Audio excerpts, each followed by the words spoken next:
Super Saravana stores. America தொடர்ந்து ஆட்சி மாற்றம் வரும் வரை போர் அறிவிப்பு. கொமேனி இறந்து போனாலும் இந்த தலைமை இருக்கும். இன்னைக்கு ஒரு அப்நார்மல்சி அவர் இறந்திருக்காரு, இல்லாட்டா அவர் சாதாரணமா இறந்தாலும் ஈரானை வந்து வழிநடத்த ஆள் இல்லாம போயிடாது. கரெக்ட் தான். ஈரான் தலைமையே போட்டு தாக்கிட்டாங்க. அவங்களோட பிராக்சிஸ் என்ன ஏமாத்திரம் அப்படி சொல்ல முடியாதுல்ல. அதாவது மக்களை தான் அடிச்சிருக்காங்க. 85 எல்லாம் ஹமாஸ் இருக்காங்களே. அவன் என்னன்னா இப்ப அவங்கள்ட்ட தானே பீஸ் ப்ராசஸ் போகுது. இப்போ வந்து ஹவுதிஸ்க்கு வந்து 2000 கிலோமீட்டர் போற அளவுக்கு மிசைல் எங்கேருந்து கிடைக்குது?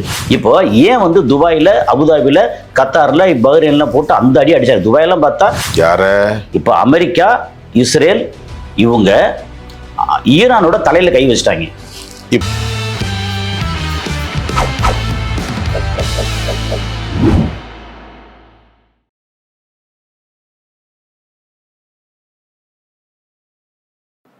உலகத் தமிழர்கள் அனைவரையும் நான் வரவேற்கிறேன். இப்போ நண்பர் கஸ்ஸாலி அவர்கள் சர்வதேச பகுப்பாய்வாளர். ஏற்கனவே நாம் பேசிக்கிட்டே இருக்கோம். இப்போ நான் என்ன கேட்க போகிறேன் அவர்கிட்ட, இந்த போரினுடைய எல்லைகள் என்ன, வரையறுக்கப்பட்ட எல்லைகள். அமெரிக்கா தொடர்ந்து ஆட்சி மாற்றம் வரும் வரை போர் அறிவிப்பு. அதை போன்று பெஞ்சமின் நெத்தானியாகு எதை எதிர்பார்த்தாரோ அவர் வெற்றி பெற்றிருக்கார். ஈரானை அழிப்பது, முழுமையாக அனிகிலேட் ஃப்ரம் இந்த டெரிட்டோரியிலிருந்து அவங்கள ஈவில் சக்தி, சாத்தானுடைய சக்தி இறந்து போனதைத்தான் சொல்லியிருக்கிறார்கள். இதை குறித்து நாம் பேச போகிறோம். சமாதானம் நடக்குமா அல்லது போரில் யார் வெற்றி பெறப் போகிறார்கள்? ஈரான் ரெஜிம் சேஞ்சுனா அடுத்து எப்படி சேஞ்ச் ஆக போகுது? What kind of the consequences today's and tomorrow, day after tomorrow, என்ன மாதிரி விளைவுகள் வில் ஹேப்பன், அதையும் பேச போகிறோம். சார் வாங்க சார். இப்போ எனக்கு என்ன டவுட்ஸ்னா, முக்கியமான கேள்வி. இப்போ ஈரான்ல வந்து நான் தெரிந்த அளவிற்கு சேதலி காமினி அவருடைய வாழ்க்கை முடிந்தது, அது உறுதி. இப்போ அடுத்த கட்டத்துக்கு ஆளை நியமனம் பண்ணது உறுதி. ஆமா, அலி லாரிஜானி மட்டுமல்ல, கலிபா போன்றவர்கள் இன்னும் பல தலைவர்களை பண்ணிட்டாங்க. IRGCல 30,000 படைகள் இருக்காங்களாம், விசுவாசமானவர்கள். அதுல அறிஞர் பெருமக்கள், சயின்டிஸ்ட் எல்லாருமே இருக்காங்களாம். அதுல இருந்து ஆள் வந்துருவாங்க. ஒரு ஸ்டேபிள் கவர்மெண்ட்டை கொண்டு போறது. அதுல வந்து IRGCக்கு நியமிச்சிட்டாங்க ஆல்ரெடி. இப்போ காலையில ஆமா நியமிச்சிட்டாங்க. ஒருத்தர் போயிட்டாரு, அவர் உடனே வந்துருவாங்க. நியமிச்சுதான் இருக்காங்க, ஆல்ரெடி இருக்காங்க. இதுல இப்ப நான் என்ன கேட்கறது, கொமேனி இறந்து போனாலும் இந்த தலைமை இருக்கும். இன்னைக்கு ஒரு அப்நார்மல்சி அவர் இறந்திருக்காரு, இல்லாட்டா அவர் சாதாரணமா இறந்தாலும் ஈரானை வந்து வழிநடத்த ஆள் இல்லாம போயிடாது. இப்ப அதே சூழ்நிலை வச்சுக்கணும். இயற்கையாகவே அவர் நம்ம இறந்துட்டார், அப்படி வச்சுக்கலாம். கொல்லப்பட்டாலும் இறந்துட்டார், அமெரிக்காவில் தான் கொல்லப்பட்டார். இப்போ அமெரிக்கா வந்து இப்ப என்ன சிக்கல் என்றால், அவ்வளவு எளிதாக அது எந்த நாடு, வெனிசுவேலா மாதிரி உள்ள போக முடியாது. ஏனால் ஹிஸ்புல்லாஹ் வேலையை ஆரம்பிச்சிட்டான். ஆமா, அங்க பண்ணிட்டாங்க. ஹவுதிஸ் ஆரம்பிச்சாங்க. Houthis strong. ஆமா, ஹத்தாபி ஹிஸ்புல்லாஹ். இப்ப இது என்ன நடக்குதுன்னா, அவருடைய எலிமினேஷனுக்கு அப்புறம் பிராக்சிகள் அனைத்தும் கடும் கோபத்தில் வந்துருவாங்க. வெட்டி தொலைவி விட்டுருங்க. இப்ப அமெரிக்கா அவ்வளவு ஈஸியா போய் டக்குன்னு சேர போட்டு உட்கார முடியாது. அல்ல உட்காருவாங்களா, எப்படி பாக்குறீங்க? இல்ல என்ன பண்ணாலும் நீங்க சொல்றதுல நம்ம வந்து அங்கங்க கிடைக்கக்கூடிய செய்தியை வச்சுதான் தொகுத்து சொல்லிட்டே இருக்க முடியாது. இதுல ஒரு விஷயம் என்னன்னா, ஈரான் தலைமையே போட்டு தாக்கிட்டாங்க. அவங்களோட பிராக்சிஸ் என்ன ஏமாத்திரம் அப்படி சொல்ல முடியாதுல்ல. பிராக்சிஸே ஏமாத்திரம்னா நான் கேட்கிறேன் ஒண்ணுமே இல்லாத ஒரு 40,000 பேர். யாரு? ஹமாஸ். ஆமா, ஒரு 22,000 சதுர கிலோமீட்டர், 40க்கு 30. ஆமா, அத 900 கார்கோ விமானங்கள்ல சரக்கு, மெர்கோவா வெர்ஷன், ஏர் டிஃபென்ஸ் சிஸ்டம், என்னலாமோ மக்களுக்கு தெரியறதுக்காக 140 ஷிப்மெண்ட்ல சரக்கு வெட்டி கொள்ள முடிஞ்சதா? அழிச்சு முடிச்சிட்டாங்களே. வெட்டி கொள்ளனா இல்ல, இப்ப என்ன அடிச்சு, இப்ப அவங்க இருக்க ஹமாஸ் ஓகேலையே இல்ல. அதாவது மக்களை தான் அடிச்சிருக்காங்க. 85 எல்லாம் ஹமாஸ் இருக்காங்களே. அவன் என்னன்னா, இப்ப அவங்கள்ட்ட தானே பீஸ் ப்ராசஸ் போகுது. கிட்டத்தட்ட இப்போ ஒரு விஷயத்தை நம்ம பாக்குறோம்னா, இவங்க அடிச்சுக்கிட்டே இருக்கலாம். அந்த அடிக்கிறதுக்கு ஈரான் வந்து சப்ளை பண்ணிட்டே இருந்துச்சு. இன்னைக்கு ஈரான் அடிச்சிட்டாங்க, சப்ளை இல்ல அப்படின்னா ஹமாஸ் என்ன ஆகும்? ஹமாஸை விட்டுருங்க. இப்ப நான் என்ன எதுக்கு கம்பேர் பண்ணேன்னா, ஹமாஸோடயே இவங்க தண்ணி குடிச்சவங்க இத்தனை ப்ராக்சி இருக்கிறாங்கல்ல, விஷயங்கள்ட்ட எப்படி வர போறாங்க? இந்த ப்ராக்சிஸ் வந்து எப்ப ஸ்ட்ராங்கா இருப்பாங்கன்னா, தலை வந்து ரொம்ப ஸ்ட்ராங்கா இருக்கு, அவங்க வந்து ஃபீட் பண்ணிட்டே இருக்காங்க, சப்ளை பண்ணிட்டே இருக்காங்கன்னா ப்ராக்சிஸ் அடிச்சுட்டே இருப்பாங்க. இப்போ வந்து ஹவுதிஸ்க்கு வந்து 2000 கிலோமீட்டர் போற அளவுக்கு மிசைல் எங்கேருந்து கிடைக்குது? ஈரான்ல இருந்து. ஈரானை மொத்தத்துக்கு பிடிச்சிக்கிட்டாங்கன்னா இப்போ ஹிஸ்புல்லா ஏன் அடி வாங்கினாங்க என்னன்னா சிரியால ஆட்சி மாற்றம் பண்ணி அந்த ரூட்டை பூரா அடிச்சாங்க. பஸ்ருல்லா சாத்தை வந்து அங்க அனுப்பிச்சு விட்டு அப்போ ஓடி போக வச்சு அதுக்கப்புறம் வேற ஒருத்தரை உள்ள வச்சு இந்த பழைய இவரை வந்து பழைய தீவிரவாதின்னு ஒருத்தர் சொல்லி அலி கோலானி அல் சாரா அபு முகமது அல் சாரா அலி கோலானி பல பேர் இருக்கு. அவர் வந்து உள்ள வச்சுட்டு அந்த ரூட்டு அங்க ஈரான்ல இருந்து வரக்கூடிய ரூட் எல்லாத்தையும் க்ளோஸ் பண்ணிட்டாங்க. இவங்களுக்கு வந்து ஆயுதங்கள் இல்லை, அப்புறம் தான் போட்டு அடிச்சாங்க. அப்ப என்னன்னா எல்லாரும் வலிமையானவர்கள் தான், அவங்களுக்கு வசதி வாய்ப்பு கிடைக்கிற வரைக்கும் அந்த வசதி வாய்ப்பு எல்லாத்தையும் மேல தலையில வந்து அங்க பிடிச்சிட்டாங்கன்னா இங்க வந்து எப்படி கிடைக்கும்? ஹவுத்திஸ் அவுட் ஆயிடுவாங்க, ஹிஸ்புல்லா அவுட் ஆயிடுவாங்க, ஹமாஸ் டோட்டலாக சோழி முடிஞ்சிடும். அங்கே பிடிக்கிறதா விஷயமே, அதை கரெக்டாக வந்து அங்கே பிடிச்சிட்டாங்கல்ல. இப்போ என்னன்னா அங்கே 30,000 பேர் வந்து விசுவாசமான படை வீரர்கள் இருக்கட்டும், அந்த விசுவாசத்தை எப்படி டைரக்ட் பண்ணுறதுக்கு ஒரு தலைமை வேணும்ல. அந்த தலைமை அலி கமேனி இருக்கும்போது இருந்த அந்த ஃபோர்ஸோ இதுவோ அடுத்த தலைமையில் அவங்களுடைய மூடுக்கு ஏற்ற மாதிரி கொஞ்சம் சேஞ்சஸ் இருக்கும் லைட்டாக. இப்போ ஏன் வந்து துபாயில், அபுதாபியில், கத்தாரில், பஹ்ரைன்லாம் போட்டு அந்த அடி அடிச்சாங்க. துபாயெல்லாம் பார்த்தா துபாயில் எனக்கு வந்து வீடியோலாம் வந்துச்சு பார்த்தீங்கன்னா அந்த பாம் ஐலாண்ட் இருக்குல்ல அதுக்குள்ளே வந்து ஷாகித் ட்ரோன் விழுகுது பாம் ஐலாண்டுக்குள்ளே. அது போக நம்ம இது இருக்கு இல்லையா புர்ஜ் கலிஃபா, அதுக்கு பக்கத்தில் வந்து ஒரு அடிபட்ட அந்த ஒரு பார்ட் வந்து அங்கே விழுகுது.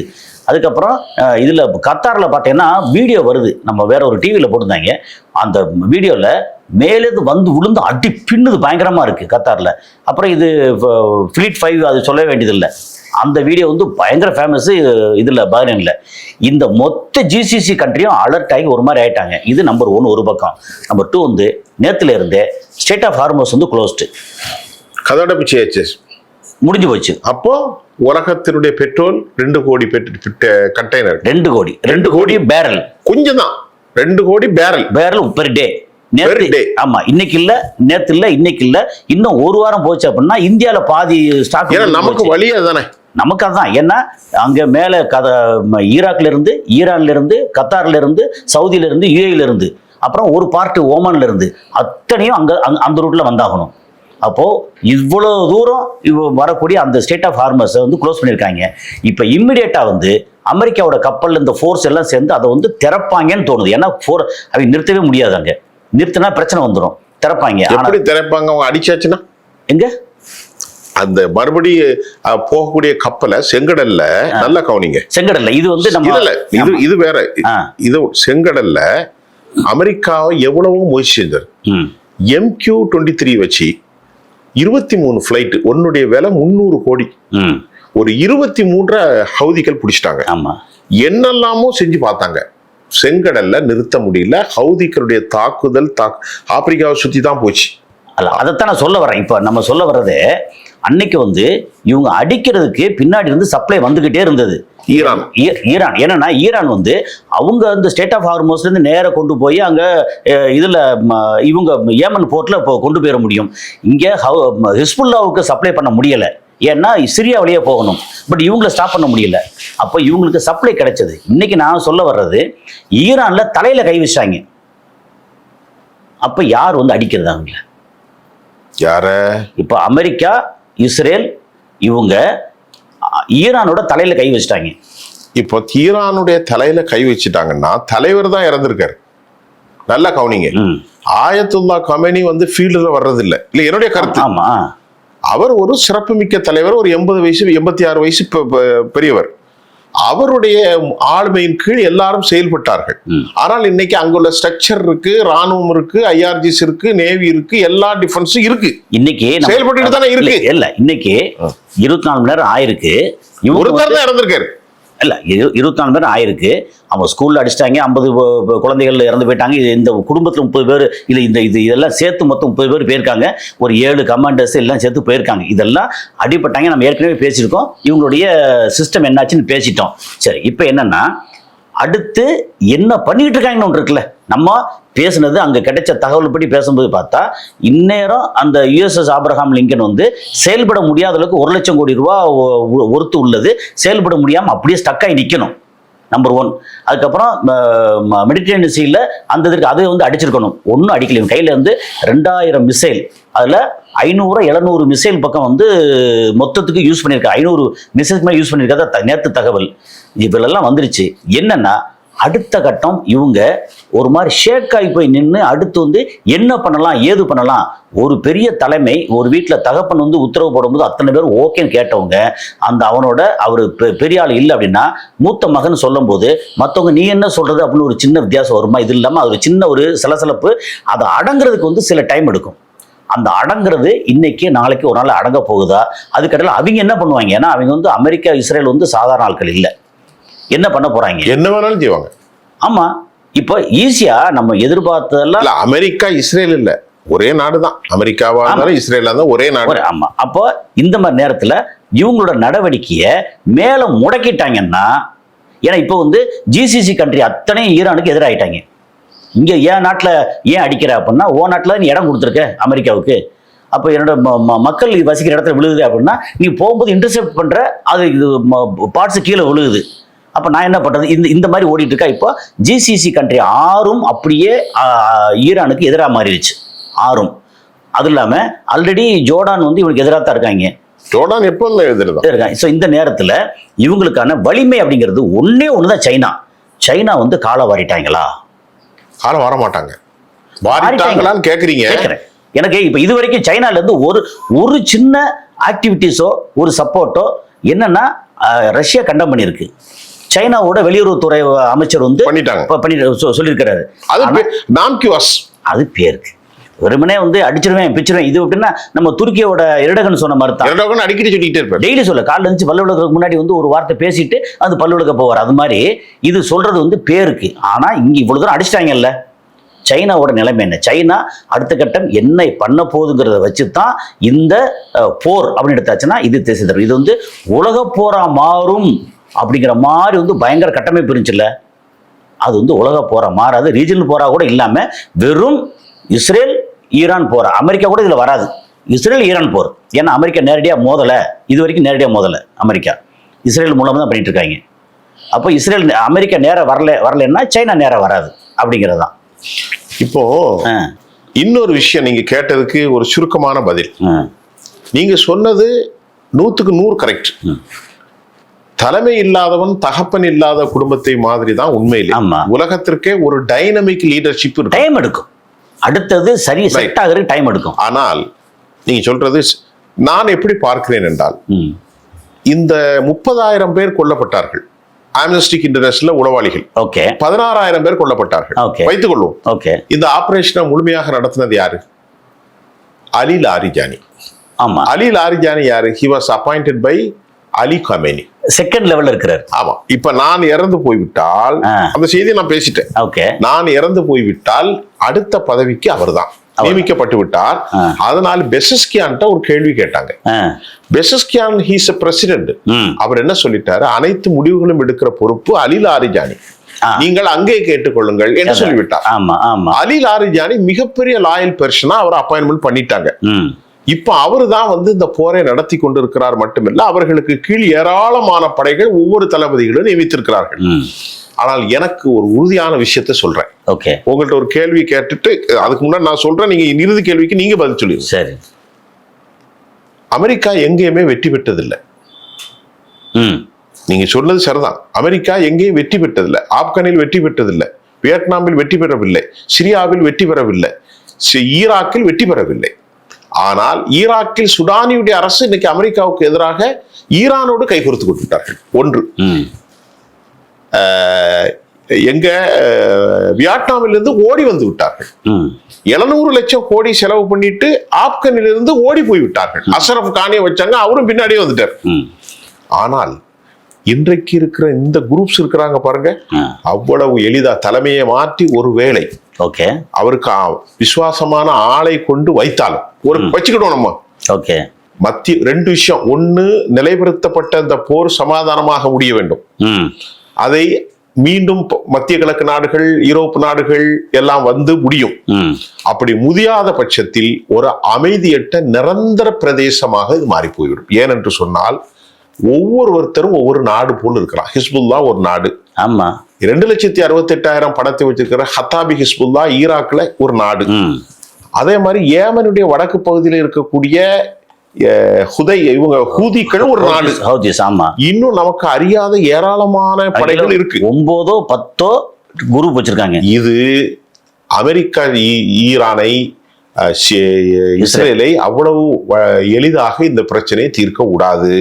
ஏனென்றால் இது it's taken be a long term enmity, animosity has been created. இல்ல, இதுல ஒரே ஒரு விஷயம், ஒரு நீண்ட கால அமெரிக்க யூத மனோநிலையை உலகம் முழுவதும் அல்ல, அந்த மத்திய கிழக்கில் வலுவாக ஏற்படுத்தி உள்ளது. ஒரே ஒரு விஷயம்தான், இதுவரைக்கும் அங்க இந்த குழுக்கள் எல்லாம் நல்லா ஒரு மாதிரி போராட முடிஞ்சதுக்கு காரணம் அந்த ரீஜன்ல ரொம்ப ஸ்ட்ராங்கா இருந்து பணம் மாசம் மாசம் கொடுக்குற சம்பளத்தில் கொஞ்சமாக கொடுத்தாலும் சம்பளத்துல இருந்து, ஆயுதங்கள்ல இருந்து, வசதிகள்ல இருந்து, அம்யூனிஷன் அத்தனையும் கொடுத்து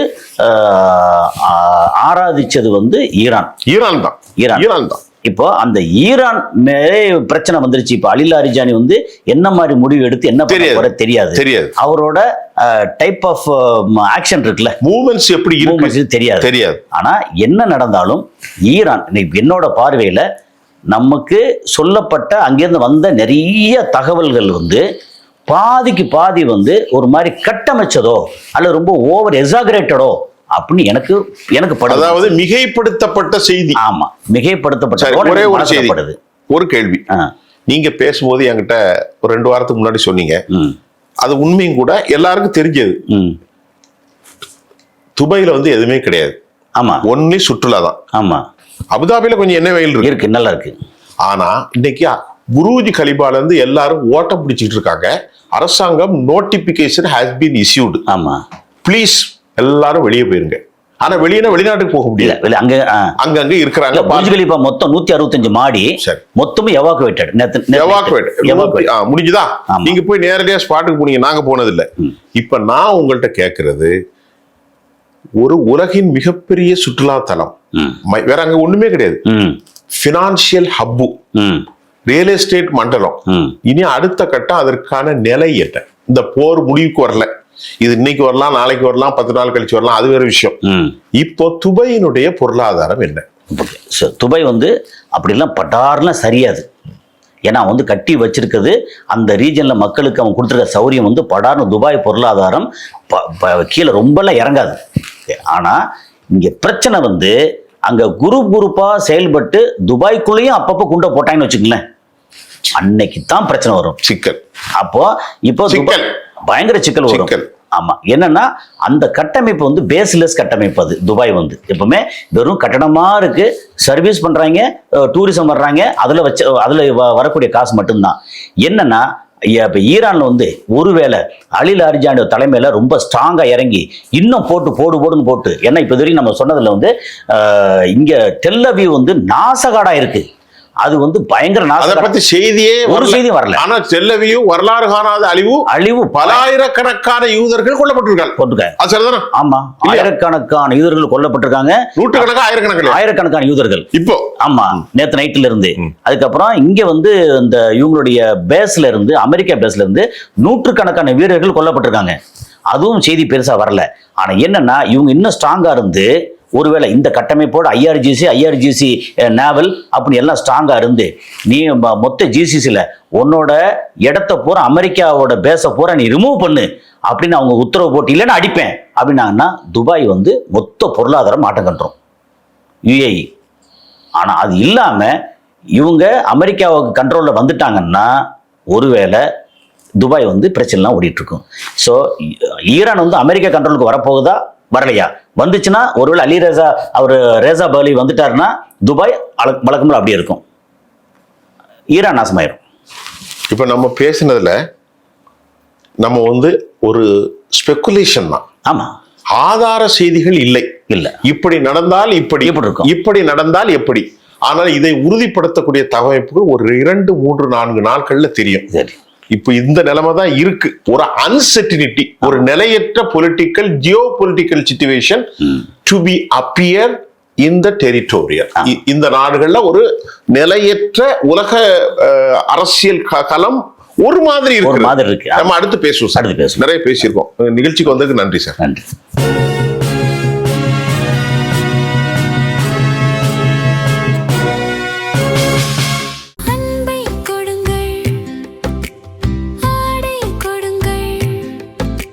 ரமலான் பெருநாள் சூப்பர் சரவணா ஸ்டோர்ஸ்.